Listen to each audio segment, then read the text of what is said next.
Hey everybody, it's Patrick again. I am telling the second of 5 stories that was assigned to me.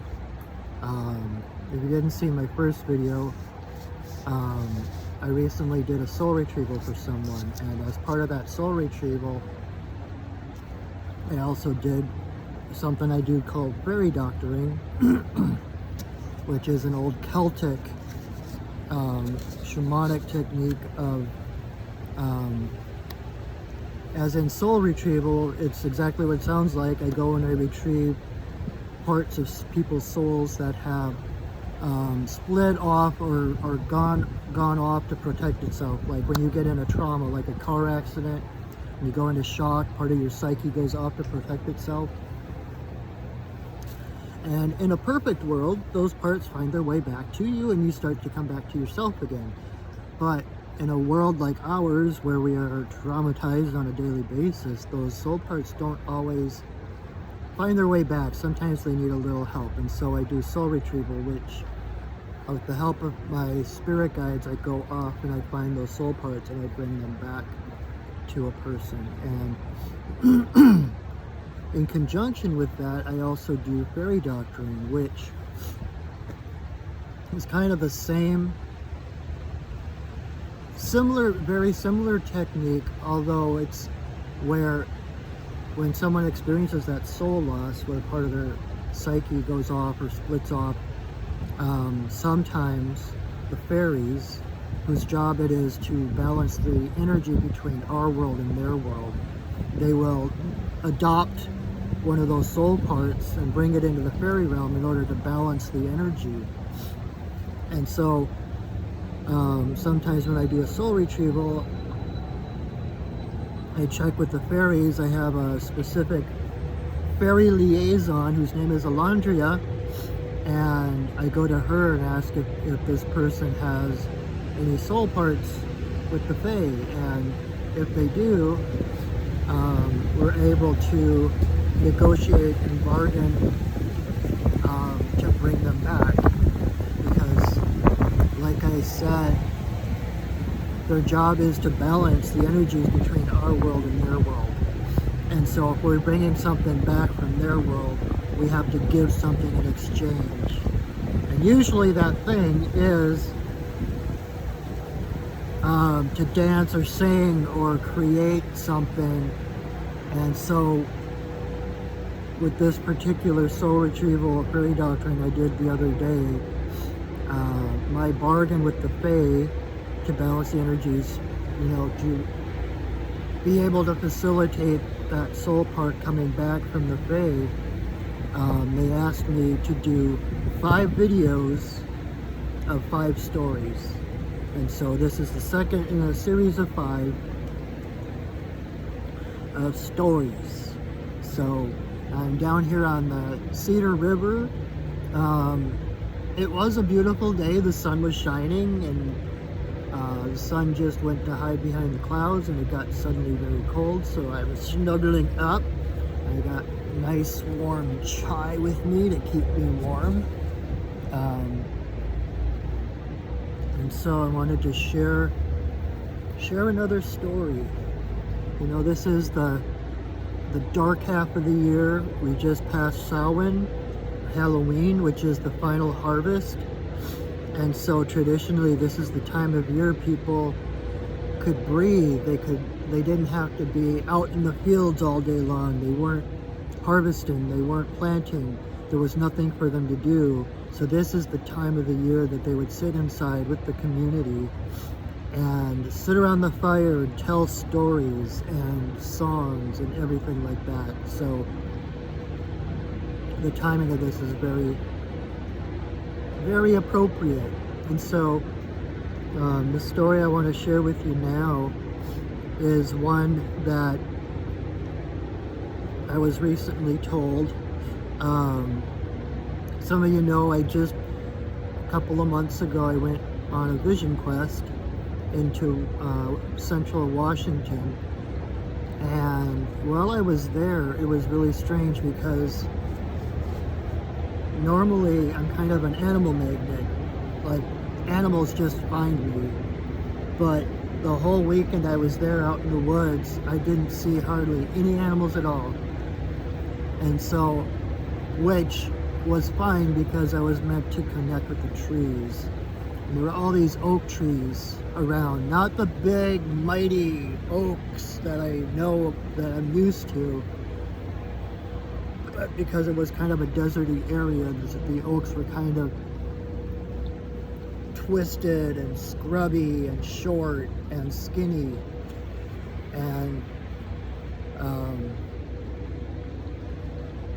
actually, a side story, when I first got there, I saw that, I was kind of like, but I wanted big, like, I love that the oaks are here, I love oak medicine, I love the feeling of the oak. But these ones, they're not really oak trees, they're kind of piddly, and right away in my head I heard a voice. It was the voice of the ponderosa pines that were in that area, and they told me that when they got there, oak was having a really hard time. Oak was struggling because it was desert. The sun was hotter, the air was thinner, and the earth was drier than the places where the oak normally thrives. And so oak was struggling just to maintain his space. And so the ponderosa pine came by and saw his struggle, and they're like, hey, it's okay. We will step in and we will hold up the sky so that you don't have to. And so the ponderosa pines stood tall and they held up the sky. So the only thing that oak had to do was dance.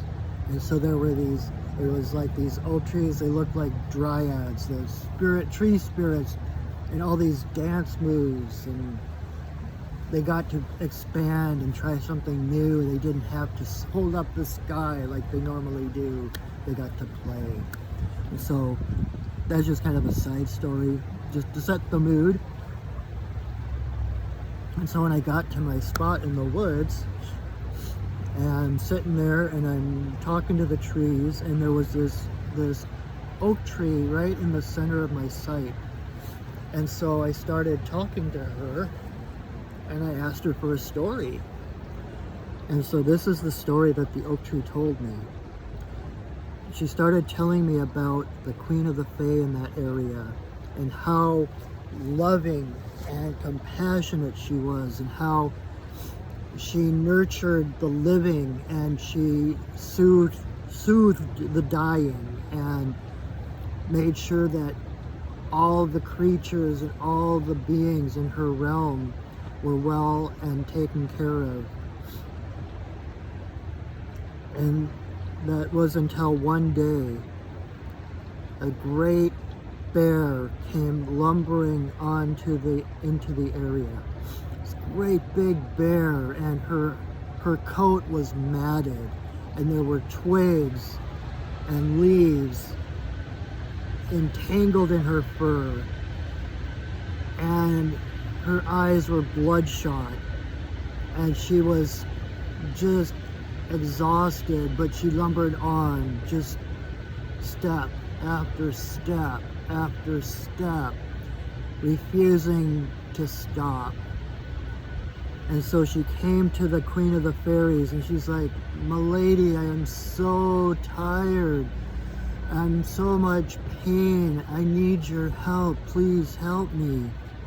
And the Queen was like, "Of course, what can I do to ease your pain?" And the bear was like, "I am so afraid of the great sleep. I haven't hibernated. I haven't slept in years.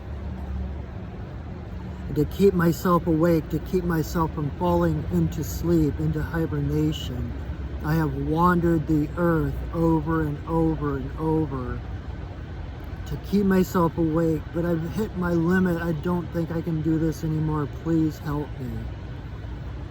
And the Queen looked at her with this compassion in her eyes, and she said, "Do you trust me?" The bear said, "Absolutely." And so the Queen of the Fae looked at her and she says, "Stand up." And so the bear, with the help of this fairy queen, stood on her hind legs with her front paws on the queen's shoulders, and the bear was amazed because the Queen of the Fae was so slim and looked so fragile. She didn't know where she was getting this strength. And as the bear was leaning on the queen, standing on her hind legs, the queen told her to dig her back claws into the earth. And she felt her claws going deeper and deeper, almost like they were growing and extending, like becoming roots. And as they stood there in this embrace, Bear suddenly felt like she wasn't holding herself up. She was standing on her own, but it was effortless. Oh, I skipped a part of the story. Sorry. Go back. And so she dug her claws into the ground. They became great roots. And then the queen said, "Look to the heavens. See Grandmother Moon above you. And open your eyes, open your crown, and feel the love and the silver threads of love that Grandmother Moon has for you. Feel the love." And the great bear looked up and saw Grandmother Moon smiling at her. And she breathed, and she felt herself breathing in those silver threads of love. And as those threads came inside of her and around her, they wove this pattern until Bear suddenly realized that she was standing on her own.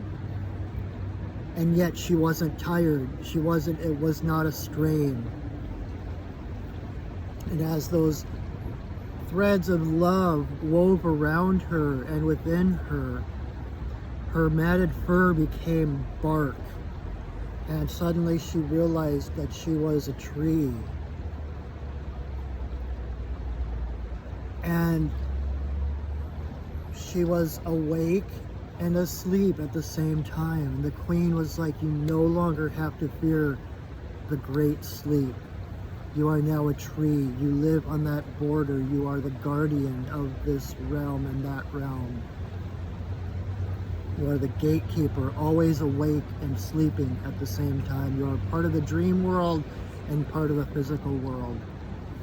And so you are the one who holds space for all those venturing into the dream world." And the bear was elated at that. She could relax. It was like 12 worlds of pain just fell from her back. She no longer had to fear anything, because everything she had feared, she could now see added up to nothing. And so, if you go into this area, this special woods, you might see this great silvery bear walking the land, checking on all the denizens, making sure everyone's all right, shining with the silver essence of the moon. And if the moon is full, you might find this bear surrounded by fairies, and the Queen of the Fae hand in hand with the bear, dancing a waltz through the meadows. The end. So, that's my second of 5 stories. I hope you liked it. That was told to me by the oak tree in the middle of my quest site when I was on a vision quest this past September. And the interesting thing is, I hadn't noticed until she told me that story, but I looked up at the tree, at the top of the tree, there was a bend in it that looked strangely like the head of a bear. So, don't know. Anyway, thank you for listening. I am going to be doing 3 more videos at some point. I'm taking advantage of the sun. It's been raining here for so many days. I'm taking advantage of the sun to come outside, and even though it's still cold, and trying to warm up and enjoy the outdoors. Thank you for coming with me. If you're curious about who I am or what I do, my name is Patrick, and I am the owner of Perching Wolf Studios, Shamanic Arts, and you can check out my website at perchingwolfstudios.net and see what kind of shamanic services and such that I offer, or just to find out about me. And thank you for listening. I will see you very soon, all right? Have a wonderful, wonderful day, and go shining.